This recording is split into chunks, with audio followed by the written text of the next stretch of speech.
nahibawan kung unsa man ang mga characteristics mga igsoon sa mga panahon nga maka-experience ta og sama ni ini.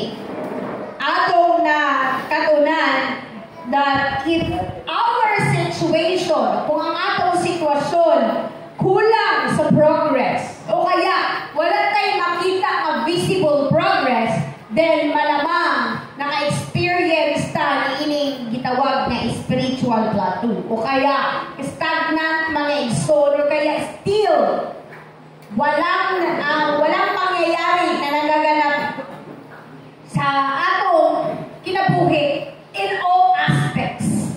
Amen?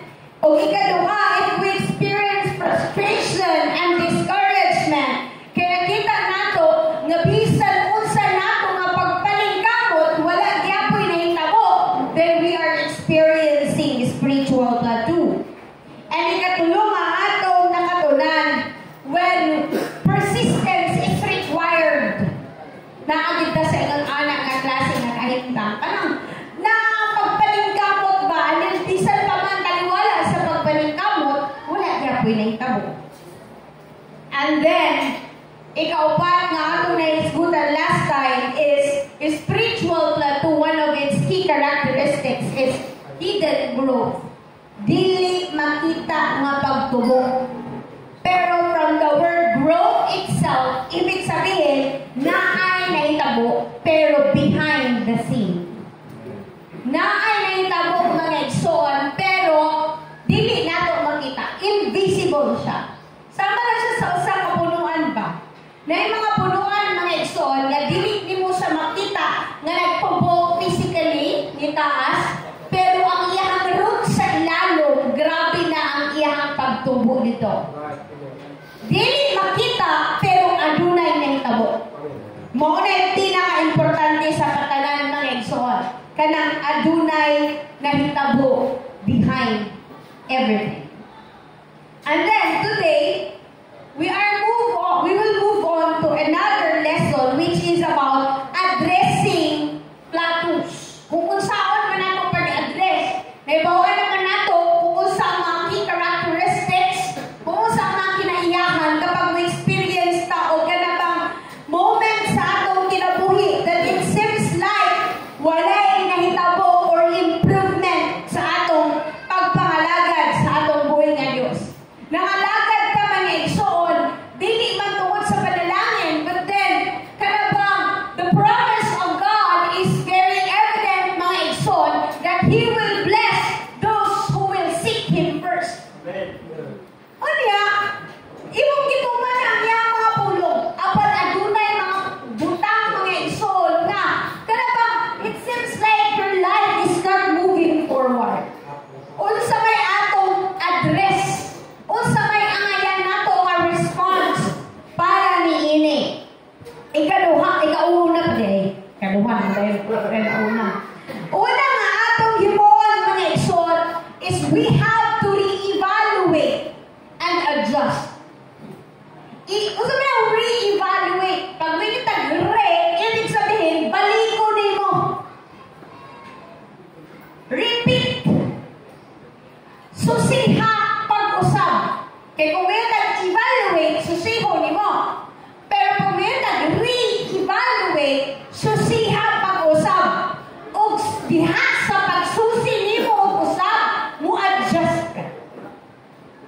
Kaya maybe, there is something sa ato ang lacking, no? So, it is very important na i-assess ni mo pagbalik ang imong situation and out from your evaluation and assessment, maka-adjust ka dito kung unsay imong angayan na buhaton. The same way, dili sa tanang panahon nga perfect na agad, di ba si Kieta, ang experience makita ko yan nga trial and error ang imong trabaho. Kasabot ta sa trial and error. Dili ta mag-expect sa una nato nga trabaho perfect na dayon. Amen? Na ay mga panahon na maka-experience ta mga igsoon o kanang mga lapses. Na ay panahon na mupalpak ang atong gusto nga trabaho nga mahimong resulta sa trabaho. Ayaw ta og sa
adjust because something in you is naamay nahitabo. And sa work in progress sa imong kinabuhi, kinahanglan nga maka-learn ka diha, and from your learning, you have to adjust. Kinahanglan na to i-assess ang atong current methods. Sakto pa ba ang methods na akong ginabuhat as I go through my Christian living? Unsa man ang mga necessary adjustments nga gikinahanglan nako nga buhaton to break through the plateau. Kay usahay mga igsoon, dili ta dapat mahimong kontento sa kung unsa na ang atong kinasanayan. No? Dili ta mahimong kontento mga igsoon kung unsa ang kanang imuhang ginabuhat regularly kay usahay nahimo na lang nga kanang o routine. That is the term. Nahimo na lang nga routine ang tanan. Pag mata sa buntag, is mo ampo ka. Pag human, before mo kaon, mo ampo ka. And then, pagka Miyerkules, mo attend ka o midweek. Pagka Friday, mo attend ka o cottage prayer. Pagka Saturday, mo attend ka o prayer meeting or Webes. Tapos, pagka Sunday, attend ka o church service. And everything, nahimo na ang part sa imong routine. Pero ang imong kasing-kasing, wala na mo na i-evaluate kung sakto pa ba ihapon even if you are doing that for the Lord. Amen. This is kanang the challenge of being a Christian mga igsoon. Kay dapat ang tanan dili lang because nahimo na nato nga routine, but because we are truly serving the Lord God that we serve. Amen. Proverbs chapter 16 verse 9. Matod pa din mga igsoon in the book of Proverbs 16 verse 9. In their hearts, humans plan their course. Tinuod na, magplano man ta para sa atong kagalingon, but the Lord establishes the steps. May mga panahon nga ang atong situation mga igsoon, we really need re-evaluation and adjustments, and magplano ta para niya na. But then, it is the Lord that establishes every step sa atong kinabuhi. Now, dili man napasagdan mga igsoon sa atong buhi nga Dios as long as ang atong gihimo nga plano naka-align sa iyang plano. As long as ang atong gihimo nga adjustment mga igsoon mamahimong makahatag sa iya og kahimayaan ug kadungganan. Amen. So we have to seek always for God's guidance mga igsoon sa pag-re-evaluate sa atong mga approach and mga adjustments kaya dapat kahimuon as we are experiencing spiritual plateau. Ikaduha, bisan pa man o wala kay nakita nga visible progress sa dagan sa imong kinabuhi, still stay committed. Importante mga igsoon ang atong commitment sa pagpangalagad sa atong buhi nga Dios. Padayon sa paghatag sa imong efforts na sa pagpangalagad sa Ginoo. Kay sometimes kapuyod ka sa pag-extend sa atong efforts kung wala tayong makita na balik diri ka nato. Sige naman kung hatag sa imo tapos wala ka na mo balik sa ako. But then, the real essence of giving is not para na atay mabalik sa ato. But the real essence of giving mga igsoon is naghatag na kung di ganahan naligugma ka sa paghatag. Yan sa paghatag nato sa atong buhay nga Diyos, we give our tithes, we give our offering, not because we expect something in return. Bonus na lang naakitan sa atong buhay nga Diyos. Kanang mga panalangin nga ibalik sa atong mga igsoon. But the promise of the Lord is, iyan yung i-bless ang maghatagon niya sa iyang buluhaton. Ang matinunanon nga naghahatag niya mga igsoon. But then mga igsoon, even if wala pa nimo na-receive mga igsoon ang promise sa atong buhay nga Diyos, stay faithful in the Lord. Stay in giving. Stay committed mga igsoon niya sa pagpangalagad nato sa atong buhay nga Diyos. Because in due time mga igsoon, makita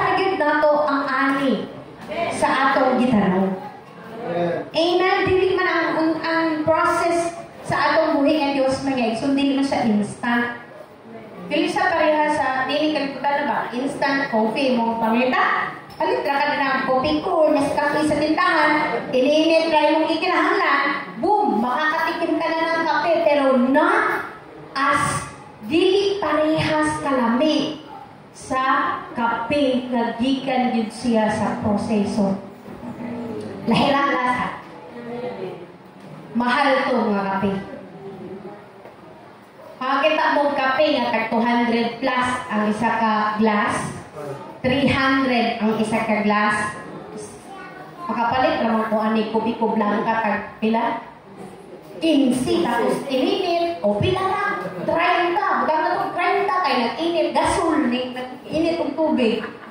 30 pesos. Pero kung i-compare mo ang lasa, lahi ra. Makayon yun ka nga, lahi ra dyan. Kaya nga naman, lahi ra yun ang instant na panalangin. Sa panalangin nga gikan sa Ginoo nga, niagi o nindot na proseso. Amen. Wala ka kabalo kung saan na din nga.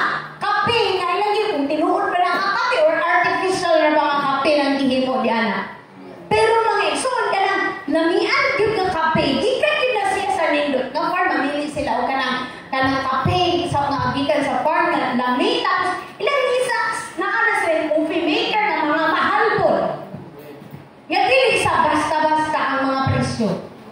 Muna nga lami yun ang mamahimong product nini. The same thing mga igsoon na ang product na gikan sa nindot na proseso lami. Amen? Ang panalangin nga gikan sa nindot na proseso sa atong buhi nga Dios. Lami gyud siya. That's why we have to wait, even if we have to stay committed, even if wala pa tayo nakita beneath the surface. Amen? Praise God. In 1 Corinthians chapter 15 verse 58.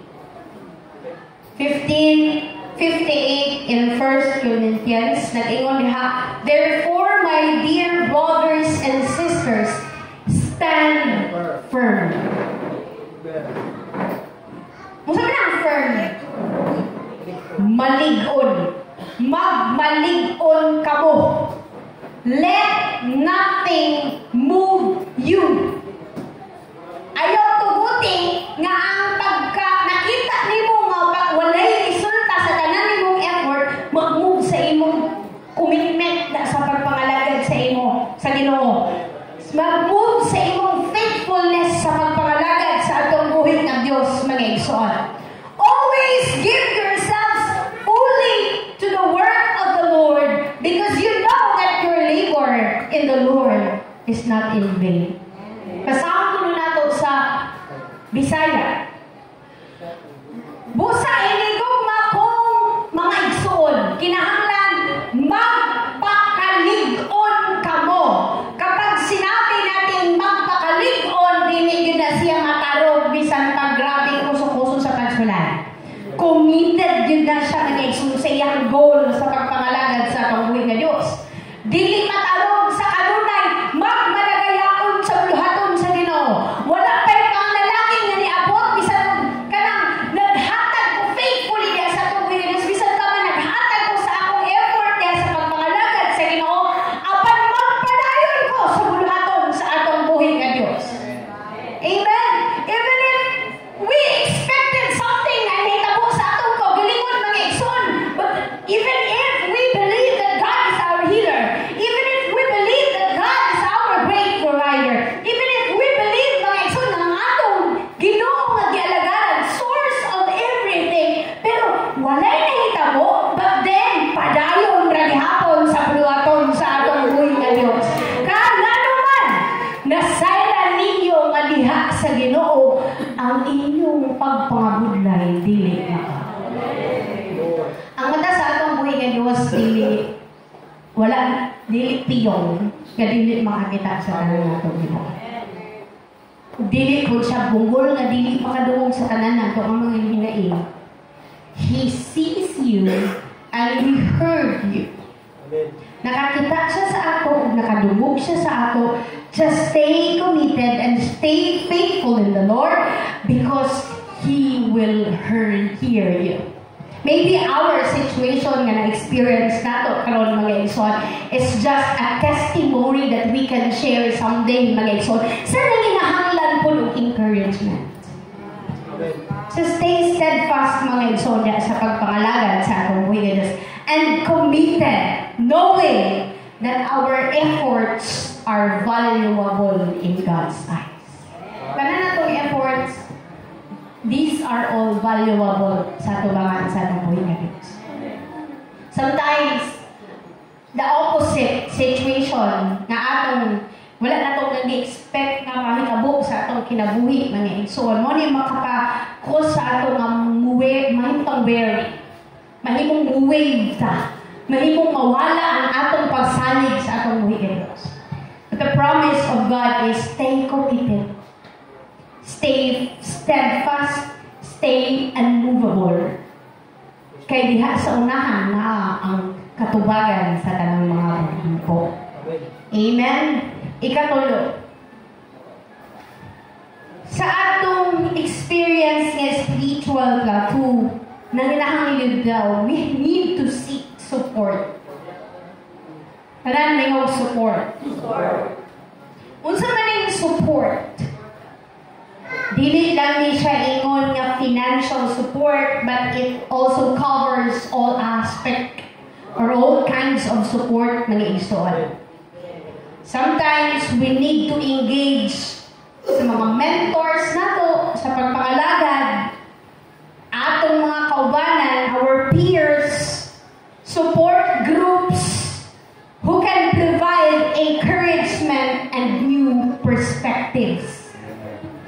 It is very important and necessary that when you go through a situation mga igsoon nga negative na thoughts, call someone positive. Nanginahanglan ka ana. You need someone mga igsoon that will give you kanabang advice nga makapa-deepen sa imong faith o makahatag sa ato og hope. Yes, we are trying our very best. Ang dili mo waver ang atong faith. Ang dili mahimong matarog.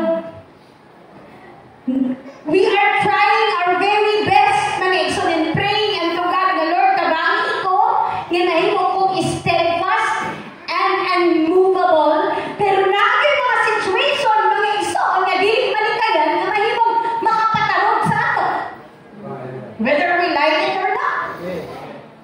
No, pag-ampot ang Lord kasayod ko mi nga dili mo kanabang ipaduol sa mga kadautan ug ikaw iway kanamo gikan sa mga kalautan ni ining kalibutanan. Unya ako man niabot na ang bagyo. Sa kanang mga kuan ra mga bagyo. Kuan na. Pero matong iabot ang bagyo ulit. Nga. So may dibuhilak. Nga gipang alsan ng mga saning. Oo, di alsan ito mga pagkata pa ang mga natuba. Gabok ako ano yung pagkata. Weak bagyo na. Bisag gamay lang hangin, mabalik na mga. Pero imagine, ang lubig, inukat na. Kaya pa, hukay ni sa atbang, gitumba na. Kinsa may dili magka, lisang-lisang. Nang lagubo na, ang imong palibot, kinsa dili manisang. We were moved. Na-moved ka. Because of that certain situation.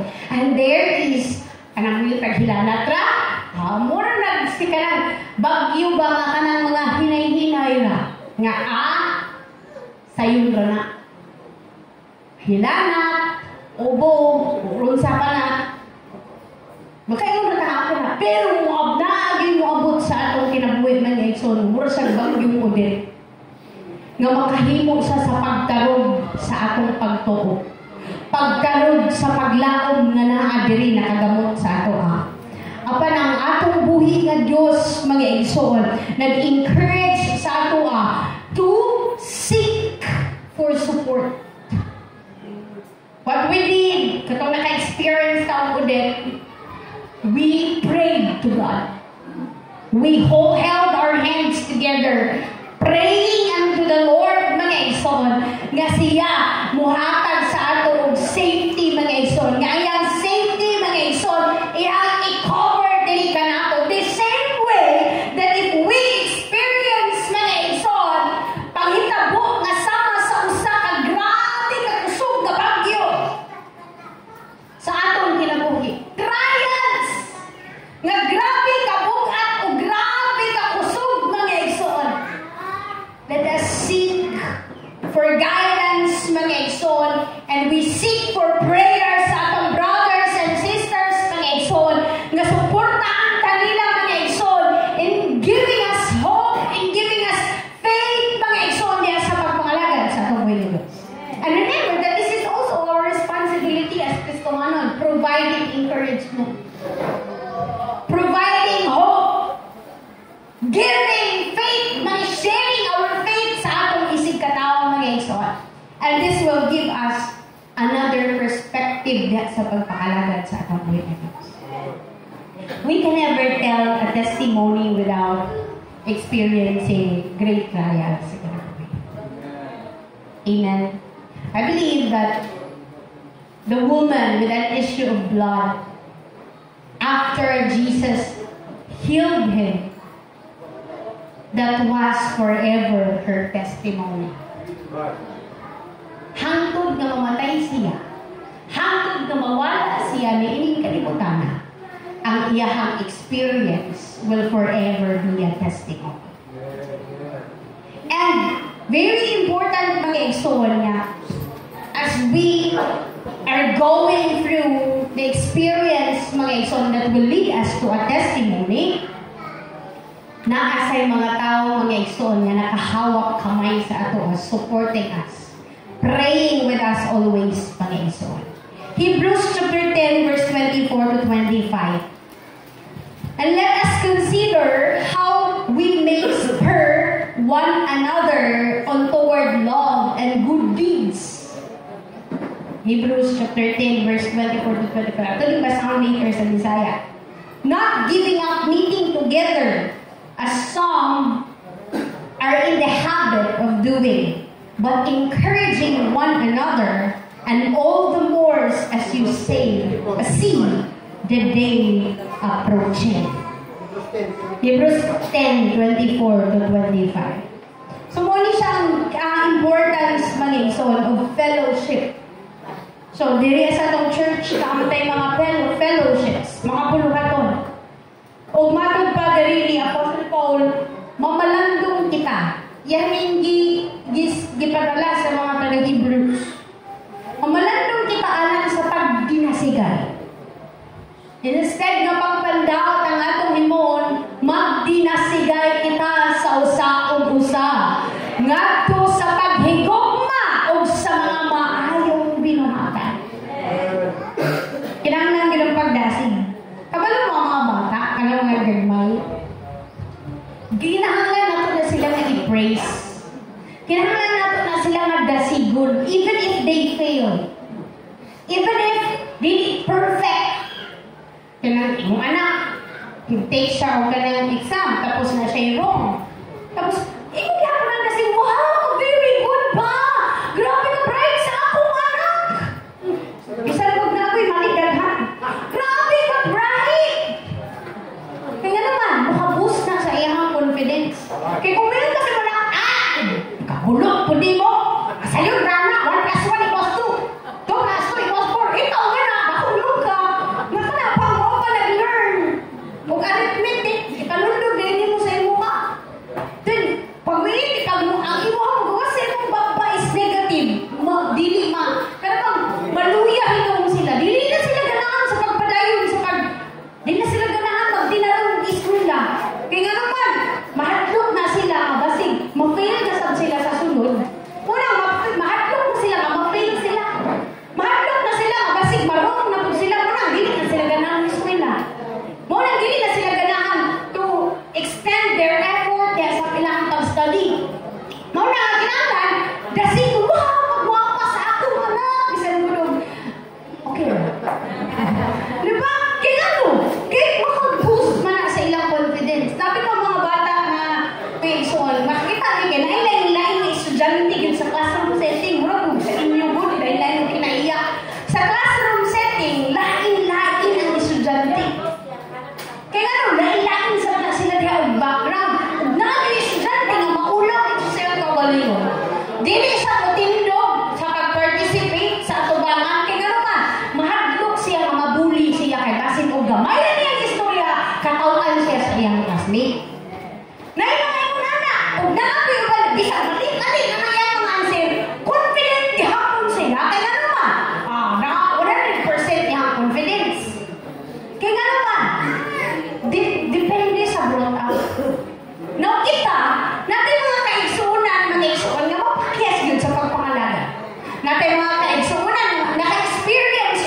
pagsulay.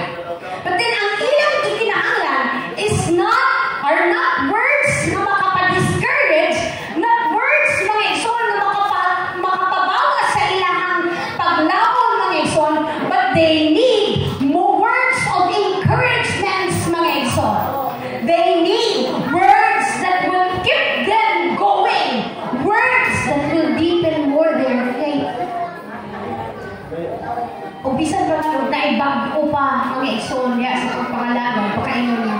Mauni ang akong gikinahanglan ng mga peers.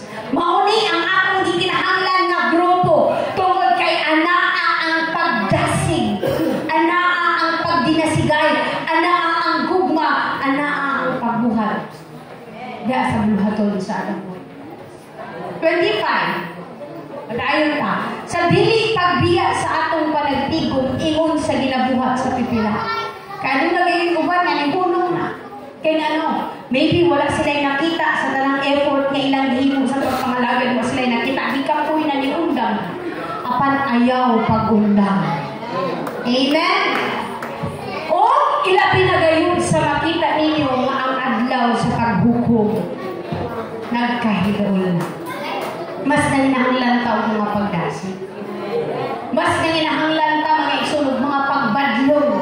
Importante man sabna. Labi na ni ining panahon na mga igsunog na grabe na ang lihok sa panahon. Amen? And lastly, ikaupat, patience and perseverance. Hindi kinahanglan nila ito nga atong mabatunan. Kining pasensya, atong persistence sabda sa pagpakalaga.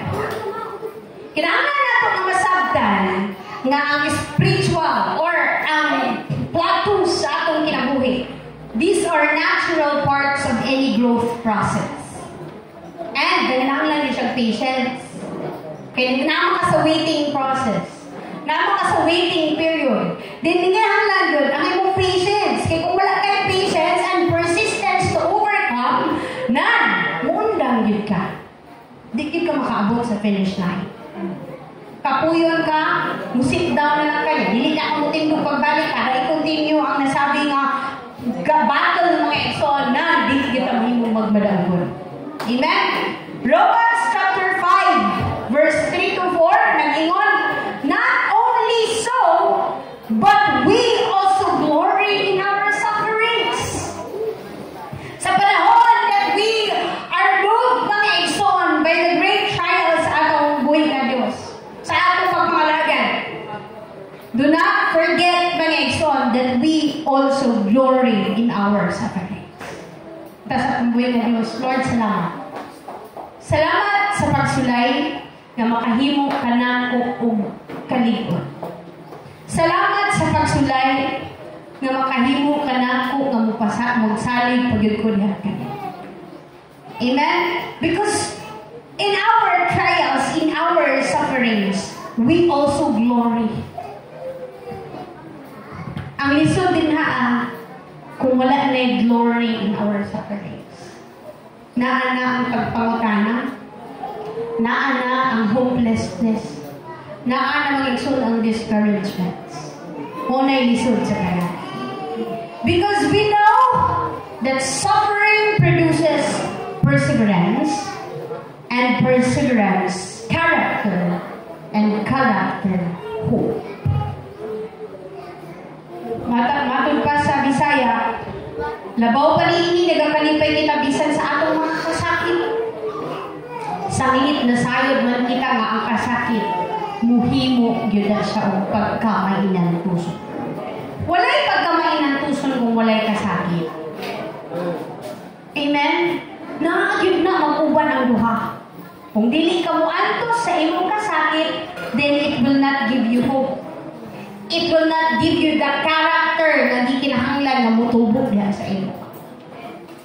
Basahin na ito ang verse 4. Matod pa diha, kung ang pagkamainan tuson, muhimog kalikon. Ibig sabihin, dili ka mahimog malikon kung dili ka mo antos. Gikan sa atong pain, gikan sa atong suffering, matod pa ni Apostle Paul, kini maghatag ka na to o pagkamainan tuson Then kung dili punta mo antos, dili punta mamahimong malig-on. Amen? O ang kalig-on, na mao ang ikatulong nga proseso, mudalanin ako ngadto sa paglaon.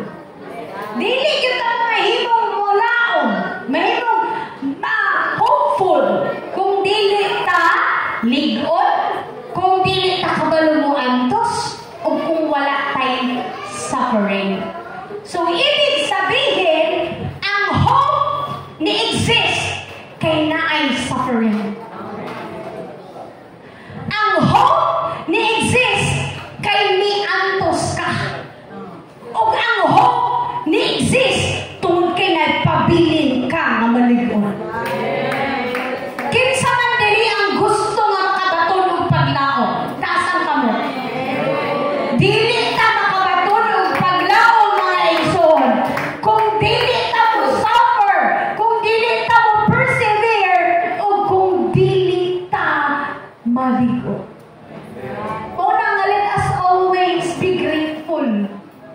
Because out from the suffering that we experience today, out from the spiritual plateau, parang walang nangyari sa buhay ko. Bila na ako katuig, dili kalimutan na. 20 na ko, 30 ka to, 40 ka to, 60 ka to, parang walang nangyayari. Ano ba talaga, Lord, ang plano mo sa buhay ko? Kaingon ka. But then trust the process of the Lord. He will lead you, mga igsoon, there into the promise that He promised unto you. Praise God, manindog tayo